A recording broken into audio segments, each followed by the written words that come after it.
Number 1. Definition. Bollinger Bands are a type of statistical chart that characterize a financial instrument or commodity's prices and volatility over time using a formulaic method developed by John Bollinger in the 1980s.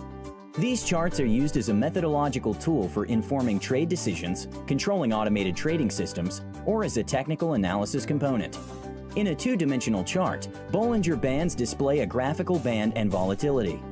Bollinger Bands consist of an in-period moving average, MA, an upper band at K times an in-period standard deviation above the moving average, MA plus K sigma, and a lower band at K times an in-period standard deviation below the moving average, MA minus K sigma. Typical values are 20 and 2 respectively for N and K. A simple moving average is the default choice for the average. Exponential moving averages are a common second choice. Number 2. Overbought and oversold strategy. Traders often use Bollinger Bands to identify market conditions that are overbought or oversold. When the asset price breaks below the Bollinger Band's lower band, a trader may enter a long position, hoping that the price will return to the middle band. A trader can short the asset, betting on a move back to the middle band when the price breaks above the upper band.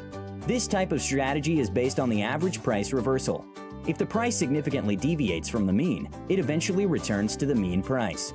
Bollinger Bands identify prices of assets that differ from the mean. This technique works well in range-bound markets as prices travel like a bouncing ball between the two bands. Bollinger Bands, however, do not always give accurate signals to buy and sell.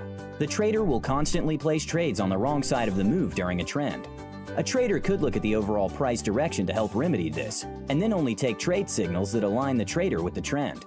For instance, if the trend is down, take short positions when tagging the upper band. If desired, the lower band can still be used as an exit, but there is no opening of a new long position, as this would mean going against the trend. Number 3. Bollinger Band Squeeze Strategy. A squeeze strategy is also used with Bollinger Bands. A squeeze occurs when the price aggressively moves, then begins to move sideways in a tight consolidation. The consolidation of an asset's price can be visually identified as the upper and lower bands get closer together. This means that the asset's volatility has declined. The price often makes a bigger move in either direction after a period of consolidation, ideally at high volume.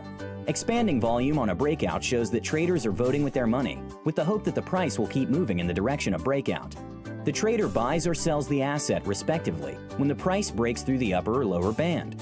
A stop loss is traditionally placed on the opposite side of the breakout outside of the consolidation.